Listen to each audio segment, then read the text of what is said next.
Well, Mr. Bond. I just always wanted to turn around in the chair menacingly. So hey guys, today's video, I was actually gonna get shot Friday night, and I think I drank too much, and I watched that video and I was like, that's not a good video. So what I wanted to talk about is I have talked about in a lot of videos that I don't like knockoffs or counterfeits. Counterfeits being the worst in my book, where you're taking someone else's name and you're putting a maker's mark on it. But there's a lot of knives out there that are basically just copies of other knives. And I don't have near the problem with that. It's when you start putting the branding on it, just to clarify that. But the problem with that is you run into some issues. And you can have some in my voice. Phone's playing music. You can run into some issues because what happens is a lot of times these guys don't take the money to actually buy the knife to reverse engineer it. So they do it from a picture. And when you do it from a picture, you run into some problems. And I'm not gonna lie, this right here, my friend Matt, you guys have seen Matt, Matt's been in a few of my videos, is a knife that looks almost identical. I mean, it looks almost spot. I mean, I've had a Red Knives cleaver in my hand, so I can tell you, it looks and feels the same. And I'm not at all saying that I would buy this, but the thing is, this is a fairly well-built knife. It runs on a, sorry guys, I don't know what happened. My phone all of a sudden just kicked out. Anyway, what I was saying was, runs on a multi-row ceramic bearing system. The edge grinds on this are better than some expensive knives. D2, according to this, it's D2 tool steel. Now, the problem that I have with it isn't that it's very obviously not a Rad Knives cleaver. It's not a field cleaver. It's not a badly built knife. Its centering's not too bad on it and things like that. So, but here's the problem. You run into some problems with these knives, and I'm going to show you the big one. When they deconstruct these knives and basically copy them from pictures, these guys are machinists. They can reverse engineer a knife, but the problem that they're always going to run into, there's certain things that knife makers know and knife makers have dealt with, and it's certain issues that are specific with a folding knife, especially with a frame lock. So this knife's open, and I mean it's locked open hard, but I want you to watch this. Now I'm going to snap it open again.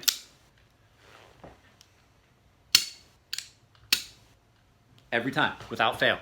If you hit it against something hard, that lock's gonna fail. Now, is that such a big deal? Because I'm not gonna lie to you, when we did this the other night, the detent on it was really weak. Elliot said, he's like, detent's kind of weak. We could try and fix it. We tried to fix it, and then we were looking at we did a spine whack test on the bench, and he goes, yeah, see, I can't fix that. What it is the radius where that locks up into. If you see, you can push it over a little bit. The radius, that's one of the problems that they're not gonna find. And even though I've pushed that, earthquake! Oh my God, earthquake. Even though I pushed that in, oh no, I'm not gonna be able to. I wish I had a piece of wood here, but we were smacking it on a piece of wood. It will go even no matter how hard you push it over. That hurt. That kind of hurt. So, and I mean, in all honesty, if you're using a knife properly, it's not going to be an issue. You're cutting away from yourself and things like that. But it's just one of those things that they're never going to get right. They will never get it right because they're not knife makers. They're thieves. And yes, I'm going back to that. But I mean, not so much they're thieves. They're not using a maker's mark on this. I mean, if mimicking something you've done is the greatest form of flattery, then old boy at Rad Knives should be proud. But here's the thing. The flip side of this is not much worse of a knife than the knives he puts. I mean, this is not a bad knife. I've gotten to have a Rad Knives cleaver in my hand, and I'm here to tell you, for all that stuff that he puts out, he puts out so much stuff, and his knives go for so much, and it's because it's more the instant flavor of the thing, and knowing that, don't get me wrong, he is a skillful machinist, or not machinist, I shouldn't say, he is a skillful metal worker. He really is. I've seen his Rad Maxes. It's gorgeous. But I've talked to other people that make Damascus and things like that, and they're like, I don't know what he's doing. It shouldn't take that long. So I think it kind of gets played up. Don't get me wrong. He does make some gorgeous stuff. I just don't see it being that expensive, because I have a Reat here. Let me grab it. Let me show you. I have a Reat here that, while it might not be Rad Damascus, it's pretty fucking gorgeous. And I guarantee it didn't cost $10,000. So this is a Reat. I don't know what model this is. I would have to really look it up. This is a customer's knife that came in, and it's a beautiful knife. But what I was focusing on was the Damascus that's in that. Like I said, his stuff is gorgeous. He is an incredible manufacturer when it comes to doing stuff like that. I just don't see $10,000, $12,000 for any knife, actually. But hey, would I would I throw a fit if somebody ever decided they wanted to pay me $10,000, $12,000 for a knife? Nope. But I mean, I would never take it that far. But so we've kind of gotten off the... I had someone call me a fucking moron and an idiot and things all over again, because he's like, write something down and have a plan when you make a video, you fucking moron. And I was like, okay, I'm going to block you. I mean, I get it. Not everybody wants to watch somebody. I don't ever script anything. I'm like, oh yeah, I wanted to make that video. It's the end of the day. It's 8 o'clock at night. I've sharpened a bunch of knives, drinking some beer. That's my little pot. And I was like, hey, let me get that video made, because the flip side of it is I've got Matt's... It's in my bedroom. I have Matt's other knife that I was going to use for a video, and I've got some knives from customers and things like that. So I need to get these videos done. And I'm not going to take time to sit down. I have a general thought in my head as to what I wanted to do. But this, to my point, let's bring this all the way back around, goes back to, I've had arguments with people on the internet about the difference between a Chris Reeve Sebenza and a Chinese clone. And I'm not gonna lie to you, 9 times out of 10, it's not the quality of the materials. They have access to the same material. S35VN's not a hard steel to find anymore. Titanium's not hard to find. Overseas, as a matter of fact, overseas it's easier to find. Most of our titanium comes from overseas. But what happens is, these things get done, and if you can buy a knife for $30, do you think that it's going to have the attention to detail and the quality? Even though I have problems with some of the Chris Reeves knives, do you think that it's going to have the same quality control in place? No, it's not. Your knife's going to come out. It's not going to be centered. This one isn't centered.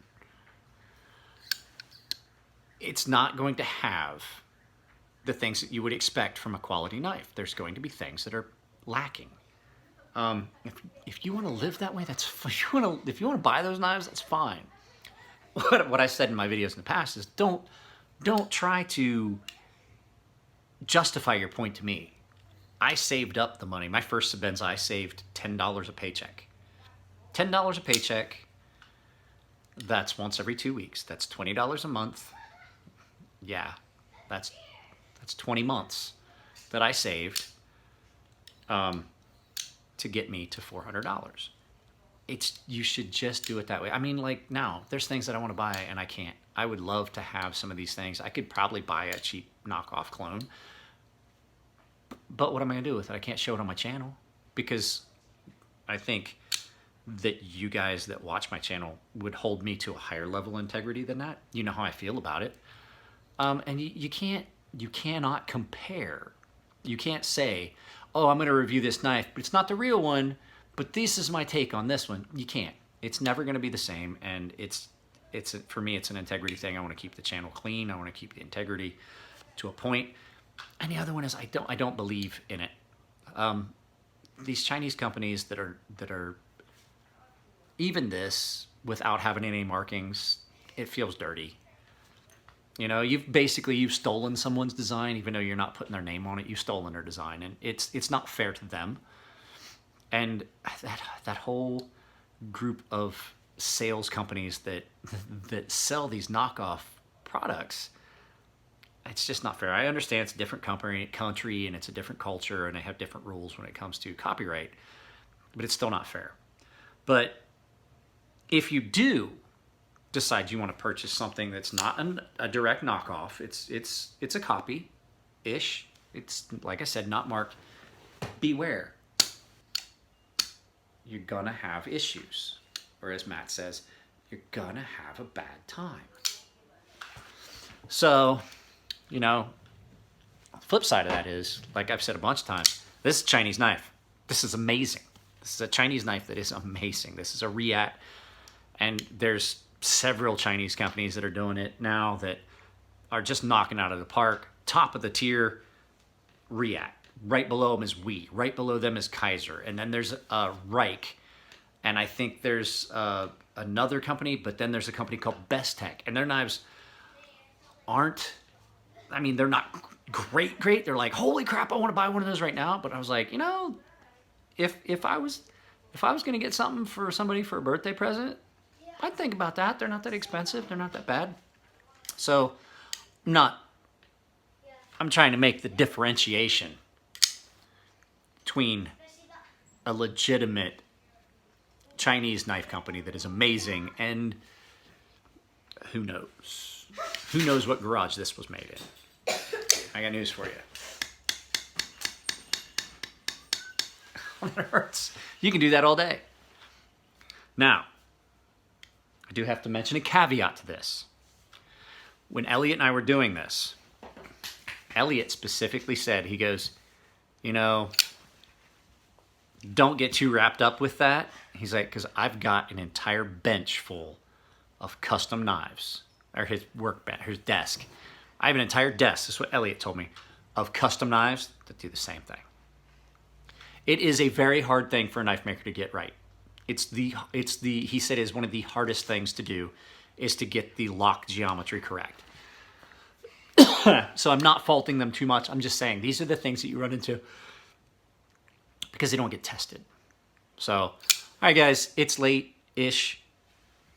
I know that this was kind of a me babbling kind of video, but it's something that I kind of wanted to address. It's one of the reasons that, you know, do I have any doubt that this knife would hold up well in use? No, I don't have any doubt. It's pretty good steel. I've been messing around with it. It seems to hold edge pretty well. And then you've got, you know, titanium, steel that's good steel. My daughter's trying to figure out what I'm doing here. And the action's good. I mean, it's well constructed, but it's still just not right. You know what I mean? It's not 100% where it could be. So, all right, guys, I have a video that I need to make. Still, I just finished sharpening it. I'm coming back into frame in a second. I just finished sharpening. This is Ken's Cold Steel Frenzy. It is a very large, redonkulous knife from Cold Steel. I just finished sharpening it for him tonight. I want to get the video done. He sent me a couple other knives. It's going to be one video of his 3 knives that he sent me. I want to look at them and see what the other ones are like as far as quality and carry and edge geometry and things like that.